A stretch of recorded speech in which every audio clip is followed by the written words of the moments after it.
সুপ্রিয় শিক্ষার্থীরা আসসালামু আলাইকুম। সবাইকে আমাদের ইউটিউব চ্যানেলের আজকের পর্বে স্বাগত জানাচ্ছি। আমরা আজকে তোমাদের সাথে অষ্টম শ্রেণীর গণিত তৃতীয় অধ্যায় মুনাফা সেটা নিয়েই কথা বলবো। তবে আমরা আজকে অনুশীলনী 2.2 আলোচনা করব। আমরা 2.1-এ মুনাফা বলেই শেষ করে দিয়েছিলাম, তার সাথে অন্য কোনো কথা যোগ করিনি। আসলে মুনাফা হচ্ছে দুই প্রকার। কেমন শিক্ষার্থীরা? মুনাফা হচ্ছে দুই প্রকার। একটাকে বলা হয় সরল মুনাফা, কেমন, আর একটাকে বলা হয় চক্রবৃদ্ধি মুনাফা। তো সরল মুনাফা মানে হলো ওই যে মুনাফাটা আমরা আগের চ্যাপ্টারে 2.1-এ যে মুনাফাগুলো নিয়ে আলোচনা করেছি, এটাই সরল মুনাফা। আমরা তবুও আর একটু ব্যাখ্যা করব সরল মুনাফা কাকে বলে, চক্রবৃদ্ধি মুনাফা। তো সরল মুনাফা আর চক্রবৃদ্ধি মুনাফার ভিতর পার্থক্য আছে, এটা আমরা গল্প বলতে বলতে বুঝতে চেষ্টা করব। তবে সরল মুনাফাটা হচ্ছে তুমি একবার যে মূলধনটা বিনিয়োগ করবা, ওই মূলধন কখনোই বাড়বে না, ওইটা ফিক্সড রাখবে এবং এটা যত বছর রাখবে অত বছর পরেই তোমাকে মুনাফা দিবে। কিন্তু চক্রবৃদ্ধি মুনাফার ক্ষেত্রে কি হয়, প্রত্যেক বছর পর পর কি বেড়ে যায়, মূলধন বেড়ে যায়। সরল মুনাফার ক্ষেত্রে মূলধন কখনোই বৃদ্ধি পায় না। প্রথম ক্ষেত্রে যেই রকম হয়, একবার তুমি 10 বছর রাখো, 10 বছর পর মূলধন কিন্তু একই থাকবে। কিন্তু চক্রবৃদ্ধি মুনাফার ক্ষেত্রে এমনটি হয় না। প্রথম বছর তুমি যে মূলধনটা বিনিয়োগ করবে, দ্বিতীয় বছরে মূলধনটা আরও বৃদ্ধি পাবে। কিভাবে বৃদ্ধি পাবে আমরা একটু পরে গল্পটা পড়ছি। তৃতীয় বছর পর আরও বৃদ্ধি পাবে, চতুর্থ বছর পর আরও বৃদ্ধি পাবে। তো এই যে প্রত্যেক বছর মূলধন বৃদ্ধিপ্রাপ্ত হওয়া, এটাকে বলা হয় চক্রবৃদ্ধি মুনাফা। ব্যাপারটা কীরকম? ব্যাপারটা হচ্ছে এরকম, মনে করো একজনে 6,000 টাকা 5% হারে বিনিয়োগ করে। কেমন? একজনে 6,000 টাকা 5% হারে বিনিয়োগ করে। তাহলে এখানে P1 হলো 6,000 টাকা, R1 হলো 5%, 5 উপরে 100, N1 1 বছর আর কি। এই টাকাটা মনে করো জানুয়ারি 2015 সালে বিনিয়োগ করা হয়েছে। কেমন? এখন তুমি দেখো এই টাকাগুলো 1 বছর ছিল, তাহলে এখন মুনাফা কত হবে? এখন মুনাফা I1 হবে P1 N1 R1। তো P1 এর মান কত? 6,000, N1 এর মান 1, R1 এর মান 5/100, দুইটা শূন্য চলে যাক, 6 শূন্য 5 6 30, 300 টাকা।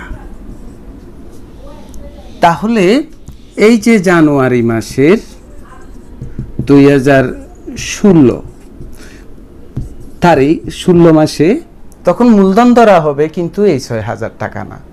এখানে গ্রাহক আর নতুন করে টাকা যোগ না করুক, ওই যে মূল 6,000 টাকা তার সাথে এই 300 টাকা যোগ হয়ে যাবে। অর্থাৎ উনি 6,000 টাকা বিনিয়োগ করেছিল জানুয়ারি মাসে 2015 সালে, কিন্তু 2016 সালের জানুয়ারি মাসে ওনার ওই বছরের শুরুতে ওনার মূলধন আর 6,000 টাকা ধরবে না, 6,300 টাকা। তো এই 300 টাকা কোত্থেকে আসলো? যে টাকাগুলো 1 বছর ছিল, 1 বছর শেষে যে মুনাফা হয়েছে সেটা যোগ করেছে। তার মানে এখন তার P1 হচ্ছে 6,300 টাকা। N1 P2 হবে এটা দ্বিতীয় বছর, এটাও মনে করো 1 বছর ছিল এবং রেট একই, কত পার্সেন্ট? 5/100। তাহলে দ্বিতীয় বছরে এসে তার মুনাফা আবার কি হবে? P2 N2 R2। তো P2 কত? P2 কিন্তু ওইটা না, P2 হচ্ছে 6,300। তো N2 1 বছর, R2 5/100। আমরা কাটাকাটি করে ফেলি, কেমন? দুইটা শূন্য চলে যাক, 6 3 3 5 15, হাত আছে 1, 530 রেখে 31, 3 5 15, 530 রেখে 31। তাহলে এখন দেখো জানুয়ারি 2017 সালে ওনার মূলধন ধরা হবে, ওই যে মূল ওই এখন কিন্তু ধরা হবে প্রথমে এইটা, কোনটা? যে বছরের শুরুতে কত ছিল ৬৩০০ যোগ এখন কত ৩১৫, তাহলে হবে কত ৬৬১৫ টাকা। তারপর বছর এইভাবে হিসাব করা হবে, তারপর বছর এইভাবে হিসাব করা হবে। তার মানে কি, এখানে দেখো প্রত্যেক বছর এই যে ওনার জানুয়ারি ১৬, জানুয়ারি ১৭ উনি বিনিয়োগ করেছিল, কিন্তু প্রথম বছর ৬০০০ টাকা, কিন্তু জানুয়ারি ২০১৬ সালে এসে মূলধন ধরতেছে ৬৩০০ টাকা। ৩০০ টাকা কীভাবে আসলো? ওই যে এক বছর টাকাগুলো ছিল। আবার তৃতীয় বছরের শুরুতে ওনার মূলধন কত হয়ে গেল এখন ৬৬১৫। কীভাবে হলো? আগে ছিল ৬৩০০, এই টাকাগুলো এক বছর টাকার পর এত টাকা কি পেয়েছে, মুনাফা পেয়েছে ৬৬১৫। তাহলে আমরা কি দেখতে পাচ্ছি? প্রত্যেক বছর মূলধন বৃদ্ধি পাচ্ছে। এখন তুমি দেখো এই টাকাগুলো যদি আমরা ২.১ করছিলাম, যে ওখানে করতাম কি করতাম, P1 ৬০০০, এন কয় বছর, এন ধরো তুমি কয় বছর, এই টাকাগুলো কয় বছর ছিল, 2 বছর ছিল। মুনাফার হার কত 100/5, তাহলে আয় হতো কত ৬০০০ টু 100/5, তাহলে কত ৬ দুগুণা 12, 5 12 60, অর্থাৎ সিম্পল ৬০০ টাকা। কিন্তু এখানে 2 বছরে কত টাকা পেয়েছে দেখি বলো তো। এখানে পেয়েছিল ৩০০ টাকা, এখানে পেয়েছিল ৬১৫। কিন্তু প্রথম বছর মুনাফা পেয়েছিল ৩০০ টাকা, দ্বিতীয়বার মুনাফা পেয়েছে ৩১৫ টাকা, তাহলে কত টাকা ৬১৫ টাকা। আর এখানে হয় মাত্র ৬০০ টাকা, অথচ এখানে 15 টাকা বেশি। এইটাকে বলা হয় চক্রবৃদ্ধি মুনাফা। আর বাম পাশেরটাকে বলা হয় কি মুনাফা, সরল মুনাফা। এবার নিশ্চয়ই উদাহরণ দুটোটা থেকে তুমি সরল মুনাফা আর চক্রবৃদ্ধি মুনাফার পার্থক্য বুঝতে পেরেছো। একই টাকার চক্রবৃদ্ধি মুনাফা হচ্ছে ৬১৫ টাকা 2 বছরের জন্য, আবার একই টাকার সরল মুনাফা 2 বছরের জন্য ৬০০ টাকা। কেন পার্থক্য হচ্ছে? সরল মুনাফার ক্ষেত্রে মূলধন একই রকম, এটা কখনোই পরিবর্তিত হয় না, ওইটার উপরেই মুনাফা হিসাব করে। কিন্তু চক্রবৃদ্ধি মুনাফার ক্ষেত্রে প্রত্যেক বছর পর পর, 1 বছর অন্তর অন্তর তার কি বাড়ে, মূলধন বাড়ে। সেই বৃদ্ধিপ্রাপ্ত মূলধন দিয়ে তার পরবর্তী বছরের কি করা হয়, হিসাব করা হয়। তাহলে যে মুনাফা হিসাবের ক্ষেত্রে প্রত্যেক বছর অন্তর অন্তর মূলধন বৃদ্ধিপ্রাপ্ত হয়, সেই ধরনের মুনাফাকে আমরা চক্রবৃদ্ধি মুনাফা বলব। সরল মুনাফার সূত্র হচ্ছে আমরা যেটা ওই যে মানে 2.1 ব্যবহার করেছি, সেটা I=PNR। কিন্তু চক্রবৃদ্ধি মুনাফার তো একই হবে না, চক্রবৃদ্ধি মুনাফার সূত্র নিশ্চয়ই ভিন্ন। সেটা কীরকম, সেটা আমরা একটু করে দেখি। চক্রবৃদ্ধি মুনাফার ক্ষেত্রে 2টা সূত্র মনে রাখতে হবে। 1 C=P 1 প্লাস R⁴ n। 2 চক্রবৃদ্ধি মুনাফা C - P। চলো আমরা ওই শব্দগুলোর কি দেখি, ব্যাখ্যা শুনি। পি মানি হ্যাঁ আগের মতো মূলধন অথবা কি আসল, এন মানি হলো আগের মতো সময়, আর মানি হচ্ছে আগের মতো মুনাফার হার। ওইটার কোনো কি নেই, চেঞ্জ নেই। চেঞ্জ আসে শুধু সি এর জায়গায়। সিটা কি? সি হচ্ছে, খুব মনোযোগী হতে হবে, চক্রবৃদ্ধি হারে স্ববৃদ্ধি মূল। তো স্ববৃদ্ধি মূলের ভিতর কিন্তু 2টা জিনিস একসাথে থাকে। কি কি থাকে এটা বুঝতে হবে। 1 আসল থাকে, 2 চক্রবৃদ্ধি মুনাফা থাকে। অর্থাৎ আসল আর চক্রবৃদ্ধি দুটোটার যোগফলই হচ্ছে সি। তাহলে এই C=P × 1 + R⁴n এর ভিতর সি হচ্ছে আসল প্লাস চক্রবৃদ্ধি মুনাফা। অর্থাৎ কোনো একটা টাকা নির্দিষ্ট হারে চক্রবৃদ্ধি মুনাফায় রাখলে তখন সি মানে মুনাফা আসল। এই মুনাফা আসলে আসল থাকবে, চক্রবৃদ্ধি মুনাফা থাকবে P1 + R⁴n। আর চক্রবৃদ্ধি মুনাফা সি থেকে পি বিয়োগ দিয়ে দিব জাস্ট। আমরা এতক্ষণ আলোচনা করে তুমি নিশ্চয়ই বুঝতো, কোনো টাকা চক্রবৃদ্ধি হারে রাখলে বেশি পাওয়া যাবে, সরল মুনাফার ক্ষেত্রে রাখলে কম পাওয়া যাবে। তো তুমি বলবে যে তাহলে তো যে কোনো টাকা চক্রবৃদ্ধি মুনাফায় রাখলেই সুবিধা বেশি। হ্যাঁ, সুবিধা বেশি, তবে তারও নির্দিষ্ট কন্ডিশন থাকে। ওই কন্ডিশন ফুলফিল করলেই তুমি টাকাগুলো কি রাখতে পারবে ব্যাংকে, চক্রবৃদ্ধি মুনাফায় রাখতে হবে। তার একটা শর্ত, হয়তো টাকাই তুলতে পারবে না, যত বছর তুমি চুক্তি করবে অত বছর রাখতে হবে, আরও কি কি, এটা এক এক ব্যাংকে এক এক ডিজাইনের। চলো আমরা সেই ধরনের একটা প্রবলেম সলভ করে ফেলি। প্রথমে 10 কি বলছে দেখো, আমি সূত্রগুলো রাখছি পাশে, তুমি 10 দেখো। 10 কি? 10 বলছে যে বার্ষিক শতকরা 8.50 টাকা চক্রবৃদ্ধি মুনাফায়, মুনাফাগুলো চক্রবৃদ্ধি মুনাফা, এটা মুনাফার হার 8.50 টাকাটা 10,000 টাকার 2 বছরের স্ববৃদ্ধি মূল সি বের করতে বলছে এবং চক্রবৃদ্ধি মুনাফা বের করতে বলছে, অর্থাৎ 1 আর 2 নম্বর সূত্র লাগবে আর কি।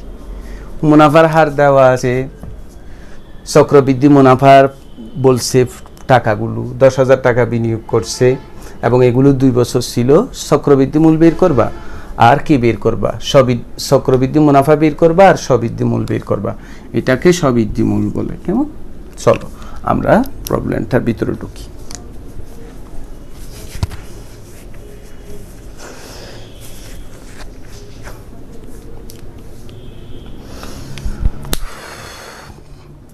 তাহলে আমাকে কি বলছে, বার্ষিক শতকরা 8.50 টাকা চক্রবৃদ্ধি মুনাফায় 10,000 টাকার 2 বছরের স্ববৃদ্ধি মূল, স্ববৃদ্ধি মূল মানে সি, আর চক্রবৃদ্ধি মুনাফাটা কি করব, বের করব। আমরা তথ্যগুলো লিখে ফেলি। প্রথমে দেখো এখানে মুনাফার হার, এখানে মুনাফার হার আর ইকুয়াল টু হচ্ছে 8.50%। তো 8.50 উপরে 100 কোথায়, নিচে কয় টাকা, 10,000 টাকা। তাহলে আসল পে ইকুয়াল টু 10,000 টাকা। এই টাকাগুলো কয় বছর ছিল, 2 বছর ছিল। সময় n ইকুয়াল টু 2 বছর। তো তোমাকে স্ববৃদ্ধি মূল বের করতে বলছে, স্ববৃদ্ধি মূল সি ইজ হোয়াট, আর চক্রবৃদ্ধি মুনাফা কত বের করতে বলছে। প্রথমে আমরা সি বের করে ফেলি। এই সূত্র অনুসারে আমরা লিখব যে আমরা জানি যে সি ইকুয়াল টু পি 1 যোগ R to the power n। তাহলে পি এর মান কত, পি এর মান 10,000, 1 দিয়ে কয়টা শূন্য, 4টা শূন্য, 1। আর এর মান কত ডিয়ার স্টুডেন্ট, 8.50 ভাগ 100, n এর মান কত, 2। শিক্ষার্থীরা তোমরা একটা সায়েন্টিফিক ক্যালকুলেটর কালেকশন করবে, মানে এই কাজটা করার জন্য এটা সায়েন্টিফিক ক্যালকুলেটর দিয়ে খুব দ্রুত করে ফেলতে পারবে। তুমি এই ক্ষেত্রে কি করবে, 8.50 ভাগ 100 ছাপবে, কেমন ক্যালকুলেটরে 8.50 ভাগ 100, যদি আমরা সেভ চাপি এরকম হয় 0.85 এরপর শিক্ষার্থীরা তুমি কি করবে, 1 এর সাথে ওইটা যোগ করে দিবে, যোগ 1.085 এখন তুমি কি করবে, ক্যালকুলেটরে এই কাজটা একসাথে করে ফেলবে। কিভাবে করবে আমি একটু সাইড নোট এইখানে লিখছি, তুমি ক্যালকুলেটর রাখলে হাতে নাও, তাহলে দেখবে করতে পারতেছো। তুমি প্রথমে 10,000 ছাপবে ক্যালকুলেটরে জাস্ট, তারপর একটা গুণ চিহ্ন দিবে, তারপরে 1.085 দিবে, তারপর দেখবে উপরের দিকে এরকম একটা কি আছে, এটাকে সূচকের কি বলে, অর্থাৎ পাওয়ার কত, হ্যাঁ উপরের দিকে এরকম একটা কি আছে, কির উপর পরে তুমি 2 দিবা, তারপর ইকুয়াল টু ছাপবে। ছাপো তো আমার সাথে দেখি, আমিও ছাপি।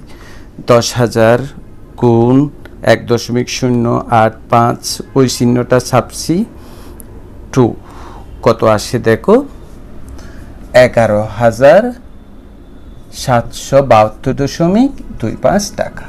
তুমি একটু চেপেও চাপো, ক্যালকুলেটর থাকলে এটা হিসাব করে ফেলো। তাহলে তো আমরা সি পেয়ে গিয়েছি, তাই না, স্ববৃদ্ধি মূল পেয়ে গিয়েছি। এবার আমরা চক্রবৃদ্ধি মুনাফা বের করব। সুতরাং চক্রবৃদ্ধি মুনাফা সমান সমান, মনে আছে তো সূত্রটা, মনে থাকবে কি, পাশে তো লেখাই আছে, সি মাইনাস পি। তাহলে আমরা লিখে ফেলি সি মাইনাস পি। তো সি এর মান কত, 11,772.25, আর পি এর মান কত, পি এর মান 10,000 টাকা। তো তুমি ওইটা থেকে 10,000 বিয়োগ দিয়ে দাও, নিশ্চয়ই বুঝতেছো কত, 1772.25 টাকা। এই কোনটাই হচ্ছে এই প্রবলেমের কি আনসার। এখন আমরা যে প্রবলেমটা সলভ করব সেটা হচ্ছে 8 নাম্বার। আমরা সরল মুনাফার প্রবলেমগুলো আগে করেছি, চক্রবৃদ্ধি মুনাফার প্রবলেম কতক্ষণ আগে শুরু করলাম। আসলে তুমি যদি সূত্রগুলো বুঝো, সরল মুনাফা কাকে বলে যদি বুঝো, চক্রবৃদ্ধি মুনাফা কাকে বলে তুমি যদি বুঝো, তাহলে প্রবলেমগুলো সলভ করা কোনো ব্যাপারই না। তোমাকে আনন্দের সাথে এবং এগুলো দেখতে হবে, তাহলে তুমি পারবে। চলো, এই প্রবলেমটা যদি তুমি বুঝতে পারো তাহলে বুঝবে যে তুমি চক্রবৃদ্ধি মুনাফার পার্থক্য মানে সূত্রটা বুঝতে পেরেছো। অর্থাৎ এই প্রবলেমটা যদি তুমি বুঝতে পারো, বুঝবে যে তুমি চক্রবৃদ্ধি মুনাফা বুঝেছো। চলো তো আমরা বুঝছি কিনা। শতকরা বার্ষিক 10 টাকা মুনাফায়, তার মানে মুনাফার হার 10%, 5,000 টাকার মানে আসল হচ্ছে 5,000 টাকা, 3 বছরের সময়, 3 বছরের। সরল মুনাফা ও চক্রবৃদ্ধি মুনাফার পার্থক্য নির্ণয় করো। আসল কত দেওয়া আছে, মুনাফার হার কত দেওয়া আছে, সময় দেওয়া আছে, এন এর মান দেওয়া আছে, পি এর মান দেওয়া আছে, আর এর মান দেওয়া আছে। তোমাকে সরল মুনাফা বের করতে হবে, আইপিএনআর। চক্রবৃদ্ধি মুনাফা, সরল মুনাফার সূত্র কেন প্রয়োগ করতে হবে? কারণ তোমাকে বের করতে বলছে সরল মুনাফার চক্রবৃদ্ধি মুনাফার পার্থক্য। সরল মুনাফার চক্রবৃদ্ধি মুনাফার পার্থক্য যদি তুমি বের করতে চাও, তাহলে তোমাকে সরল মুনাফা কত এটা বের করতে হবে, চক্রবৃদ্ধি মুনাফা কত সেটা বের করতে হবে। তো সরল মুনাফার সূত্র I equal to P N R, এটা প্রয়োগ করব। চক্রবৃদ্ধি মুনাফা সি মাইনাস পি, ওই সূত্রটা প্রয়োগ করব। তারপর একটা থেকে একটা বিয়োগ করব, তারপর আমরা পার্থক্যটা পেয়ে যাব। তাহলে প্রথমে আমরা এখানে যা যা দেওয়া আছে সেটা লিখে ফেলি। এখানে দেওয়া আছে মুনাফার হার, মুনাফার হার আর সমান সমান 10%। 10 উপরে লিখি আমরা, 100 নিচে দিই।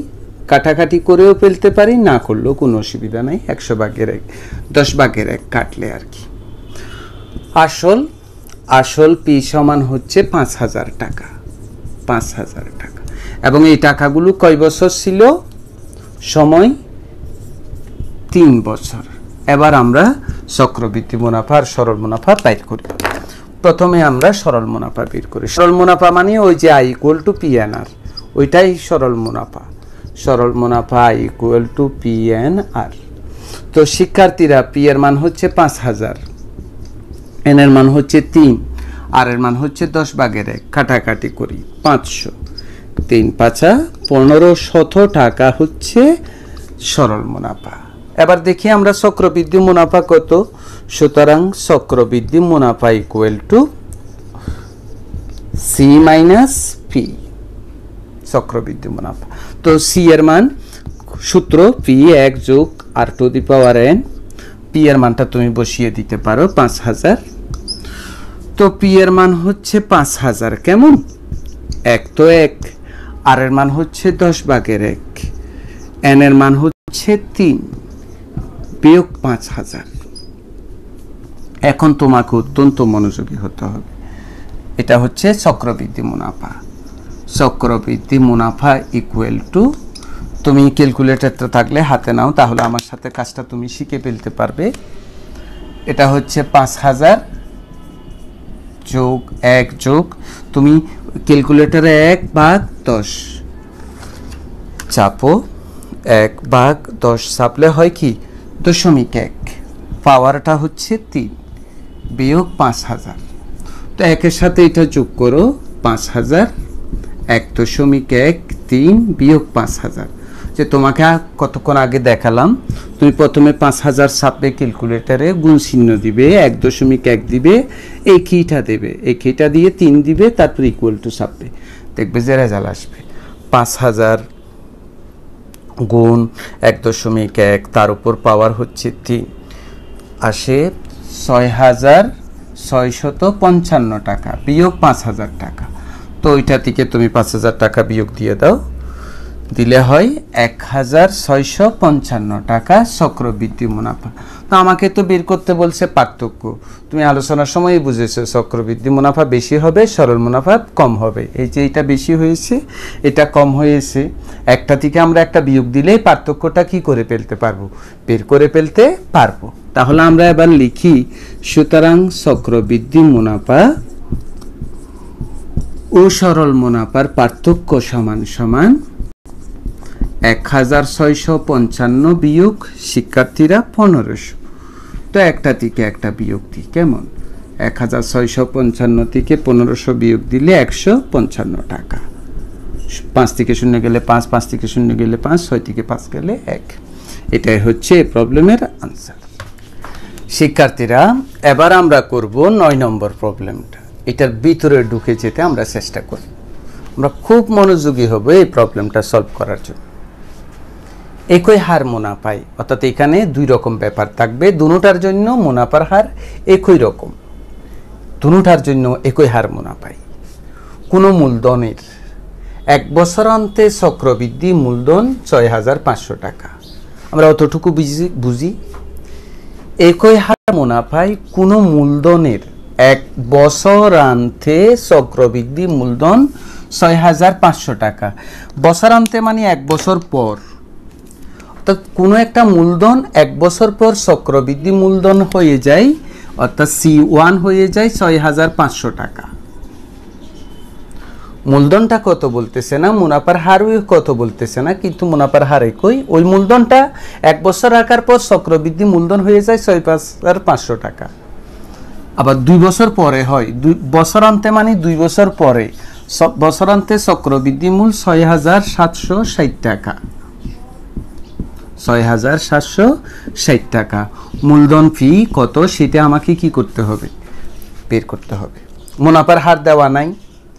কোনো একটা মূলধন আসল 1 বছর রাখার পর এটা চক্রবৃদ্ধি মূলে হয়ে যায়, অর্থাৎ চক্রবৃদ্ধি মূল বলতে কি বোঝাচ্ছে, আসল 1 বছরের চক্রবৃদ্ধি মুনাফা মিলে হয় 6500 টাকা। আবার আসল এবং 2 বছরের চক্রবৃদ্ধি মুনাফা মিলে হয় 6760 টাকা, 60 টাকা। তো তোমাকে বলছে মূলধন কত। শিক্ষার্থীরা এটা মনে হচ্ছে অনেক ধরনের, মানে তোমার কাছে দেখে মনে হবে কিরকম কিরকম, আসলে ব্যাপারটা খুব সহজ। তুমি খুব ইজি ভাবে নাও। তুমি এটাকে যদি খুব ইজি ভাবে নিজে নিজে চিন্তা করো, দেখবা যে ইজি। আর যদি মানে করার আগে ভাবো যে এটা অনেক হিজিবিজি ব্যাপার, তখন তোমার কাছে এটা হিজিবিজিই হবে, তখন তুমি এটা আর সহজভাবে করতে পারবে না। এই জন্য কোনো একটা ব্যাপার তোমার কাছে সহজ হবে না কঠিন মনে হবে, এটা তোমার দৃষ্টিভঙ্গির উপর নির্ভর করবে। তুমি যদি মনে করো যে এটা সহজ, সত্যিই সহজ, আর যদি তুমি মনে করো যে এটা সহজ না, তখন এটা তোমার জন্য সহজ হবেও না। তো আমরা মনে করি যে মূলধন সমান আমরা মনে করে নিই পি টাকা। কেমন? মূলধন পি টাকা। একটু দেখো, মূলধন আমরা পি মনে করে নিয়েছি। 1 বছরান্তে, এখানে 1 বছরান্তে চক্রবৃদ্ধি মূল, 1 বছরান্তে চক্রবৃদ্ধি মূলধন, এটাকে আমরা C1 দিয়ে প্রকাশ করি, সমান কত? 6500 টাকা। তো 2 বছরান্তে চক্রবৃদ্ধি মূলধন C2 কত? 6760 টাকা।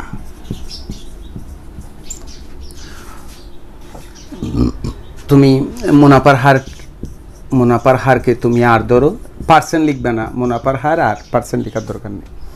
তো এখন দেখো, আমরা জানি সূত্রই প্রয়োগ করতে হবে। আমরা জানি চক্রবৃদ্ধি মূলধন, আমরা কি শিখেছি ডিয়ার স্টুডেন্টগুলো? C = P 1 + R to the power n। তাহলে C1 = কি হবে? P তো দুটোটার জন্য একই, 1 তো 1, আর তো ঠিকই আছে, n এর জায়গায় 1, যেহেতু n = 1 বছর। সুতরাং C2 = P 1 + R to the পাওয়ার 2, যেহেতু n = কয় বছর? 2 বছর। এটা 2 বছর আনতে হয়। তাহলে আমরা এখন প্রশ্ন মতে কি লিখতে পারি? এই তো 2 বছর অন্তর চক্রবৃদ্ধিমূল C2 সূত্র প্রয়োগ করলে দুটোটার জন্য P তো একই, এক তো ঠিক আছে, আর তো ঠিক আছে, n এর জায়গায় 2 হয়েছে। তাহলে প্রশ্ন মতে কি হবে?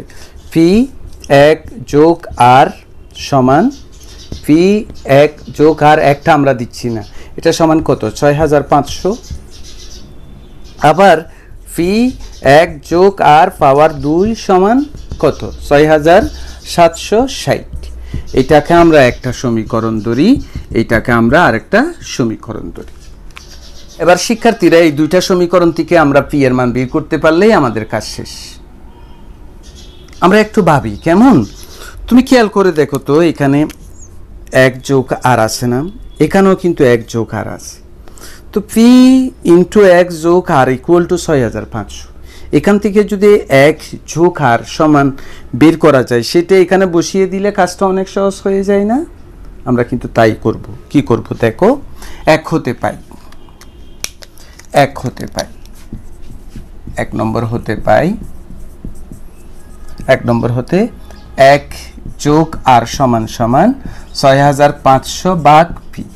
খুব ভালো করে খেয়াল করো, P গুণ 1 যোগ R, তাহলে P যখন ডানে চলে যাবে 6500 নিচে চলে যাবে, অর্থাৎ এখন কি 1 যোগ R equal to 6500 by P। এবার দেখো তো 2 হতে পাই